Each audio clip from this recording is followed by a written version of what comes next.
नमस्कार, स्वागत है। आप देख रहे हैं मनचाहा न्यूज़। मैं आपके साथ अंकित सिंह चौहान। हमारे साथ खूबसूरत शख्सियत और साथ ही साथ अपनी बात और अपने डिसीज़न के लिए हमेशा से जानी जाने वाली महिला विकास मंच की एमडी बीना मालवीय जी हैं।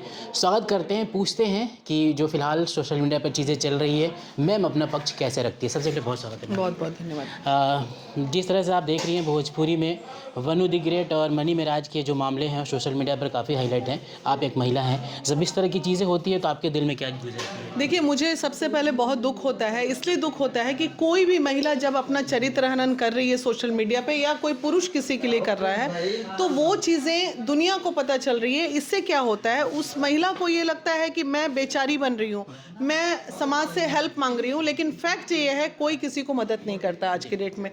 अभी जो वनु कर रही है उससे उसका नेगेटिव चीज़ ही आगे बढ़ रहा है, पॉजिटिव उसका कुछ नहीं जा रहा है। तो ऐसी परिस्थितियों में हमें सिंपैथी होती है ऐसी लड़कियों से। पहले विक्टिम खेलना कि पहले बुर्का पहनना, इसके बाद फिर धर्म परिवर्तन की बात करना, अब हिंदू कार्ड आना कि मैं हिंदू हूँ, मेरे साथ लव जिहाद के मामले आ रहे हैं। तो जब इस तरह की चीज़ें आप देखती हैं तो आपको लगता है कि सोशल मीडिया बहुत ही ज़्यादा ये आजकल के बच्चे हैं, ये वक्त के हिसाब से चीज़ों को नचाना चाहते हैं, लेकिन जो बुद्धिजीवी लोग हैं वो सब समझते हैं।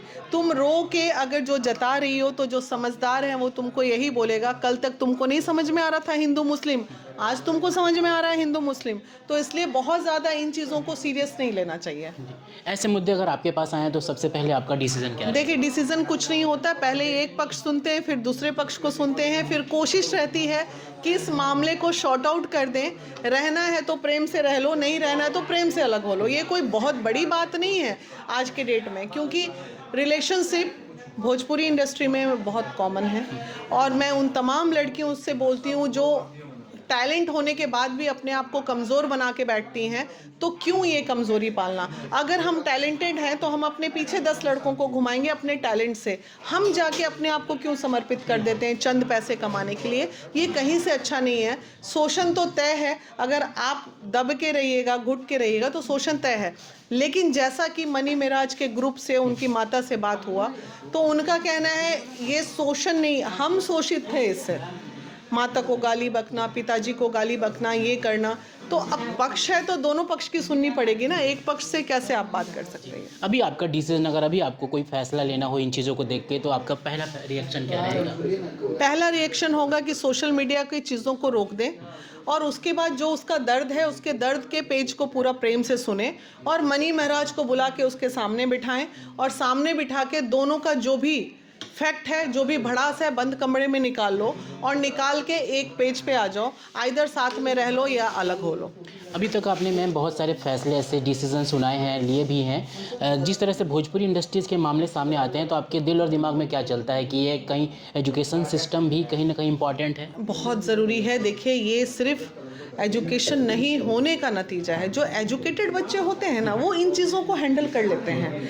अब भावनाओं में बहना, बेवकूफ़ बन जाना, पढ़ाई लिखाई, मतलब फिर भी मैं ये कहूँगी कि एजुकेशन बहुत ज़रूरी है। क्योंकि अगर आज थोड़ा पढ़ा लिखा मनी महाराज होता, अगर सुने कि नहीं पढ़ा, लड़की थोड़ी ज़्यादा पढ़ी लिखी समझदार लग रही है, तो अब क्या हो रहा है, वो उस पर हावी हुई होगी।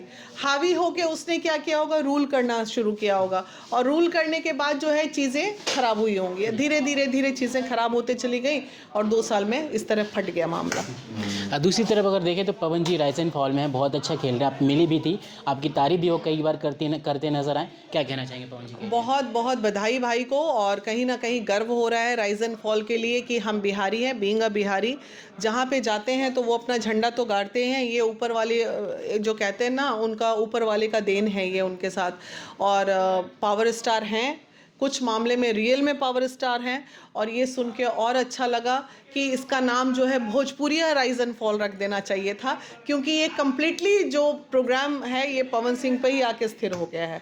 तो ये अच्छी बात है कि नंबर 1 पे जा रहा है। बिग बॉस को भी पीछे छोड़ दिए हैं, बहुत अच्छा लगता है। प्यार मोहब्बत दीवानगी यहाँ भी देखी जा रही है। आकृति नेगी के बाद अब वो धनश्री के पीछे कुछ बातें कमेंट करते नजर आ रहे हैं, क्या कहना चाहोगे? अब देखिए, पवन सिंह हो और महिलाओं के साथ विवाद ना हो तो ये भी बड़ा खालीपन लगेगा। उनको ऊपर से ही श्राप है कि तुम जाओ, हर वक्त महिलाओं के बीच में विवादित घेरे में पड़े रहोगे। तो सवाल है कि महिलाएं तो अट्रैक्ट होकर उनके पास आती हैं, पवन सिंह थोड़ी किसी के पीछे जाते हैं, तो महिलाओं को भी तो अपने आप को कंट्रोल करके रखना चाहिए। तो ये तो ठीक है, पवन सिंह है तो थोड़ा बहुत विवाद ना हो तो ये भी अच्छी बात नहीं। लास्ट और आखिरी सवाल, बीना मानी जी चुनाव कब लड़ रही हैं? मैं चुनाव नहीं लड़ूंगी, बिल्कुल नहीं लड़ूंगी, क्योंकि कुछ दिन पहले मैंने राजनीति को बहुत करीब से देख लिया। राजनीतिक क्षेत्र में महिलाओं का क्या शोषण हो रहा है वो भी मैंने देख लिया।